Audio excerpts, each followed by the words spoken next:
Mana?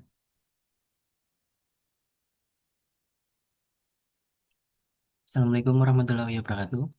Perkenalkan nama saya Irzat Amanullah dengan NIM STI 202202766. Ingin mempresentasikan review jurnal Sistem Perhitungan Kendaraan menggunakan algoritma YOLO V5 dan DeepShot.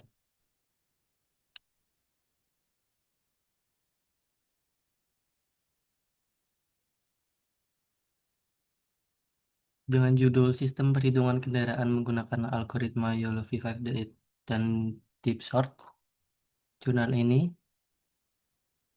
dengan nama penulis Putri Anggia Cahyani, Mariana, Puput Budi, Wintoro, Meizano, dan Adi Muhammad. Dan nama jurnalnya yaitu Jurnal Teknik Informatika dan Sistem Informasi. Volume dan nama halaman volume 10, nomor 1 dan halaman 14, tahun 2024. Berikutnya latar belakang masalah.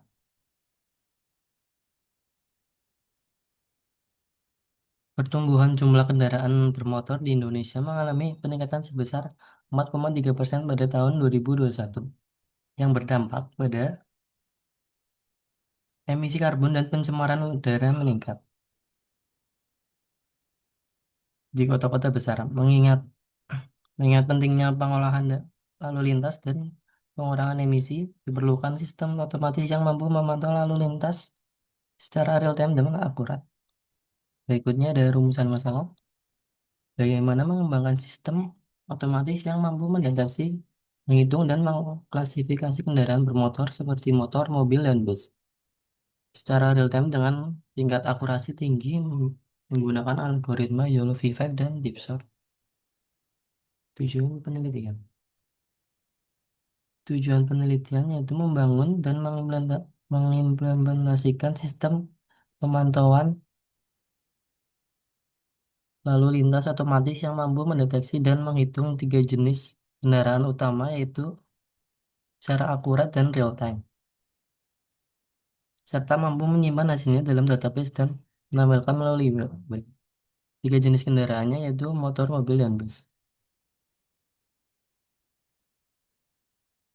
Kemudian ada manfaat penelitian. Manfaat penelitian kita mempunyai tiga. Yang pertama ada solusi otomatis untuk pengelolaan lalu lintas,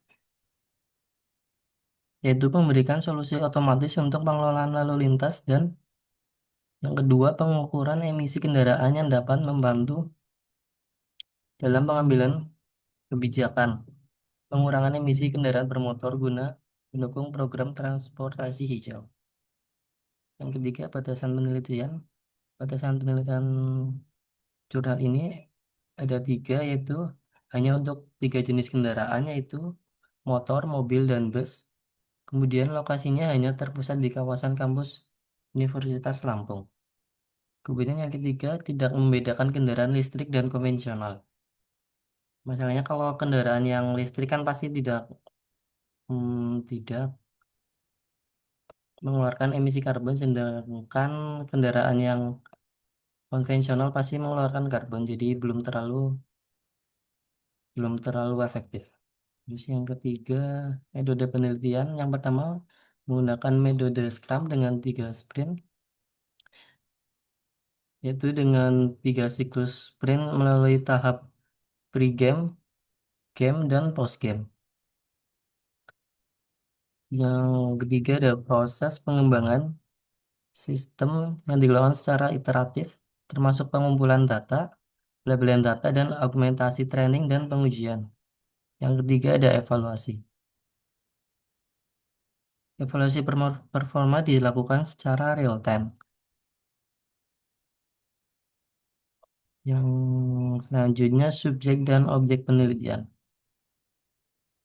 Subjek penelitian ini kita di sistem deteksi dan perhitungan kendaraan berbasis algoritma Yolvive dan DeepShot dengan objek penelitian yaitu rekaman video lalu lintas di Universitas Lampung dengan kendaraan motor, mobil, dan bus, dan data video rekaman lalu lintas di kawasan kampus. Kemudian hasil penelitian di sini ada yang pertama ada precision 99%, recall 97% dan kemudian F1 score 97,2%. Yang terakhir F2 yang terakhir maaf di sini akurasi 96,8%. Sistem mampu mendeteksi dan membedakan tiga jenis kendaraan secara otomatis dengan berikut yang tadi hasil-hasilnya. Sistem berhasil menyimpan dan hasil perhitungan ke database dan menampilkannya secara real time di halaman web report. Kemudian kelebihan penelitian ada tiga. Yang pertama, deteksi real time akurat, maksudnya akurasi dan presisi tinggi mendeteksi kendaraan secara real time. Yang ke- yang kedua, algoritma cepat dan stabil. Menggunakan algoritma YOLOv5 dan Deep Sort yang stabil dan cepat. Yang ketiga, hasil penelitian otomatis dan disimpan. Sistem dapat menampilkan data secara otomatis dan real time serta menyimpan hasilnya ke database. Selanjutnya, kekurangan penelitian ada tiga. Yang pertama, dataset tidak seimbang. Maksudnya dataset belum seimbang antar kelas kendaraan, berdampak pada performa model untuk kelas tertentu. Kemudian yang kedua, belum bisa membedakan kendaraan listrik dan BBM. Maksudnya sistem belum mampu membedakan antara kendaraan listrik dan kendaraan berbahan bakar bensin atau diesel. Yang ketiga, pengujian terbatas pada lokasi dan waktu. Pengujian masih terbatas pada lingkungan tertentu dan waktu tertentu. Yang terakhir, diskusi dan rekomendasi. Untuk pengembangan selanjutnya perlu dilakukan penambahan dataset dari kelas mobil dan bis agar model menjadi lebih umum dan akurat. Selain itu, penelitian harus difokuskan pada pengembangan algoritma untuk membedakan jenis kendaraan dari sisi bahan bakar, listrik versus bensin atau diesel. Pengujian di lokasi yang lebih beragam dan dalam kondisi lalu lintas yang berbeda juga disarankan untuk meningkatkan rehabilitasi sistem. Sekian presentasi dari saya. Terima kasih. Wassalamualaikum warahmatullahi wabarakatuh.